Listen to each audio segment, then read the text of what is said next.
semuanya, Assalamualaikum warahmatullahi wabarakatuh. Perkenalkan, nama saya Antika Putri dari kelas MA 22C16. Di sini saya akan membuat video untuk tugas ujian akhir semester mata kuliah Komunikasi dan Negosiasi Bisnis dengan dosen pengampu Ibu Sinta S. Haryanti. Yang pertama kita akan membahas komunikasi bisnis. Jadi apa sih komunikasi bisnis itu? Nah, komunikasi bisnis merupakan proses yang melibatkan penyampaian informasi, ide, dan perasaan antara individu atau kelompok dalam konteks bisnis. Komunikasi ini bisa terjadi secara lisan, tertulis, atau non-verbal, dan sangat penting untuk memastikan bahwa semua pihak memahami pesan yang disampaikan. Dalam lingkungan kerja, komunikasi yang efektif membantu mengurangi kesalahpahaman, meningkatkan kolaborasi, dan memastikan bahwa tujuan organisasi dapat tercapai dengan lebih efisien. Lalu, negosiasi bisnis adalah proses interaksi antara dua pihak atau lebih untuk mencapai kesepakatan yang saling menguntungkan. Nah, negosiasi ini seringkali melibatkan tawar-menawar, di mana masing-masing pihak memiliki kepentingan dan tujuan yang ingin dicapai.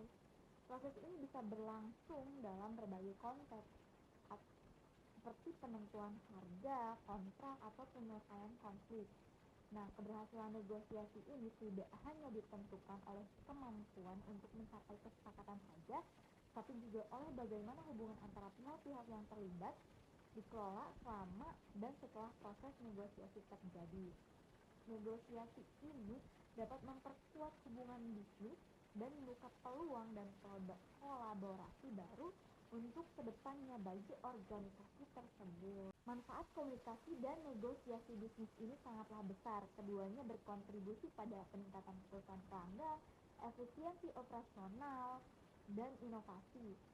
Ketika komunikasi berjalan lancar, informasi dapat disampaikan dengan jelas, dan keputusan dapat diambil dengan cepat. Di sisi lain, negosiasi yang efektif dapat mengurangi konflik, menciptakan kesepakatan yang lebih baik, dan meningkatkan kepercayaan antara pihak-pihak yang terlibat. Dalam jangka panjang, kedua aspek tersebut bisa menjadi fondasi bagi keberhasilan dan pertumbuhan suatu organisasi. Lalu selanjutnya ada unsur-unsur komunikasi di tempat kerja atau di dalam dunia bisnis. Nah, ini ada beberapa komponen kunci yang saling berinteraksi. Pertama, ada pengirim.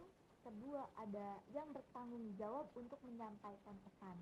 Nah, pengirim ini harus memiliki pemahaman yang jelas tentang informasi yang ingin disampaikan agar pesan tersebut dapat disampaikan dengan akurat dan jelas. Lalu selanjutnya ada pesan. Pesan itu sendiri merupakan inti dari komunikasi agar mudah dipahami oleh penerima atau audiens. Terakhir ada penerima. Nah, penerima ini yang harus mampu menerima dan memahami pesan yang disampaikan serta memberikan umpan balik sebagai respon terhadap pesan tersebut. Saluran komunikasi di tempat kerja atau di dalam dunia bisnis juga sangat bervariasi, tergantung pada situasi dan kebutuhannya. Beberapa saluran umum yang digunakan termasuk email dan WhatsApp yang memungkinkan komunikasi tertulis yang dapat direkam dan dikirimkan dengan cepat. Telepon juga sering digunakan untuk percakapan langsung, memberikan nuansa personal yang lebih baik. Nah, selain itu, pertemuan tatap muka secara langsung juga menjadi saluran yang sangat penting untuk diskusi mendalam dalam pengambilan keputusan. Tapi dalam era digital, platform kolaborasi seperti Slack atau Microsoft Teams juga semakin populer nih di kalangan pebisnis atau di dalam dunia bisnis. Ini yang memungkinkan komunikasi real time dan berbagai informasi secara efisien. Gaya komunikasi di tempat kerja juga sangat beragam. Gaya formal sering diterapkan dalam situasi resmi seperti rapat atau laporan, di mana kejelasan profesionalisme sangat dibutuhkan di sini. Nah, di sisi lain, gaya informal digunakan dalam interaksi sehari-hari seperti percakapan santai di pantry atau chat di platform kolaborasi.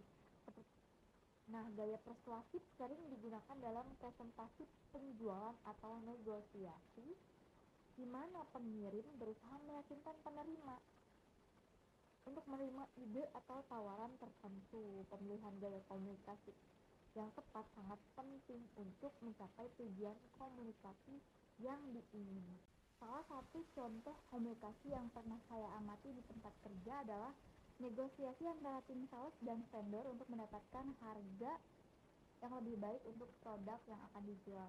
Nah, latar belakangnya adalah adanya peningkatan permintaan untuk produk tersebut sehingga tim sales perlu untuk menjalin kerjasama yang lebih baik dengan vendor. Mereka ingin mendapatkan harga yang lebih kompetitif agar dapat meningkatkan margin keuntungan yang memenuhi target penjualan yang telah ditetapkan. Nah, proses negosiasi ini melibatkan persiapan yang matang dari kedua pihak, termasuk pengumpulan data dan analisis pasar. Pihak yang terlibat dari negosiasi ini adalah tim sales yang terdiri dari beberapa anggota dengan latar belakang pengalaman di bidang penjualan dan vendor yang mewakili perusahaan penyediaan produk. Nah, yang terakhir kita akan membahas studi kasus tentang insiden miskomunikasi antara tim sales dan tim warehouse. Hal ini menyebabkan pengiriman barang kepada customer terlambat selama 2 hari, yang mengakibatkan customer mengajukan komplain. Jadi siapakah yang terlibat dalam kasus ini? Tentu yang pertama tim sales yang bertanggung jawab untuk berkomunikasi dengan customer dan mengatur pesanan. Yang kedua, tim warehouse bertanggung jawab untuk memproses dan mengirimkan barang. Yang ketiga, ada customer. Customer ini sebagai pihak yang menerima barang dan mengajukan komplain akibat keterlambatan yang terjadi. Lalu kapan insiden terjadi? Di sini kasus terjadi pada hari Senin 30 Mei 2025 setelah libur long weekend yang berakhir. Insiden ini terjadi di kantor pusat perusahaan yang melibatkan komunikasi antara dua departemen, yaitu departemen sales dan warehouse itu sendiri. Nah, mengapa insiden ini dapat terjadi? Yang pertama, adanya miskomunikasi antara tim sales dan tim warehouse itu.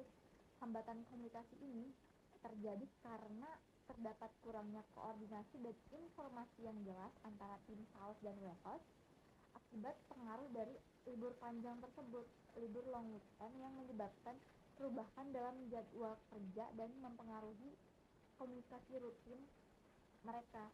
Lalu bagaimana proses dan solusi yang diambil?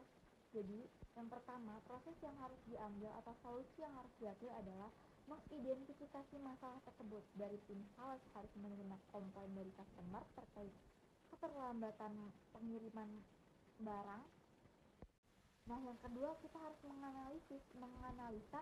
Nah, tim yang melakukan rapat untuk mencari tahu penyebab keterlambatan dan mengidentifikasi sumber miskomunikasi tersebut. Lalu yang ketiga, ada solusi negosiasi. Nah, negosiasi ini yang dipakai untuk menjadi pemecahan masalah atau solusi dari kasus ini. Perbaikan proses komunikasi juga mengimplementasikan sistem komunikasi yang lebih baik seperti penggunaan platform kolaborasi untuk update status pesanan secara real time. Nah, selalu ada peningkatan koordinasi, mengadakan pertemuan rutin antara tim sales dengan warehouse untuk memastikan semua pihak berada di halaman yang sama sehingga tidak menyebabkan miskomunikasi seperti yang sebelumnya. Nah, lalu ada kompensasi untuk customer. Jadi, agar customer ini yang komplain tidak berkelanjutan dan untuk menjaga kepercayaan customer, kita menawarkan diskon atau ongkos kirim sebagai bentuk permohonan maaf atas keterlambatan pengiriman barang yang terjadi seperti itu. Nah, jadi insiden miskomunikasi ini menunjukkan pentingnya koordinasi dan komunikasi yang efektif antara tim sales dan perusahaan. Implementasi solusi yang tepat diharapkan dapat mencegah terulangnya masalah serupa di masa depan dan meningkatkan kepuasan pelanggan. Seperti itu, teman-teman. Jadi ketika ada miskomunikasi yang harus dilakukan selain koordinasi, negosiasi dengan customer, juga menganalisis dan mengidentifikasi masalah. Yang paling penting adalah menjaga komunikasi antara pihak-pihak terkait seperti itu. Jadi kesimpulannya, komunikasi dan negosiasi bisnis di dalam dunia bisnis ini sangatlah penting untuk menjaga hubungan yang baik di antara pihak-pihak terkait maupun dengan pihak lainnya seperti customer atau departemen terkait, agar tidak adanya miskomunikasi dan tidak adanya kesalahpahaman yang menimbulkan konflik. Nah, mungkin itu saja materi yang dapat saya sampaikan. Kurang lebihnya mohon maaf. Wassalamualaikum warahmatullahi wabarakatuh.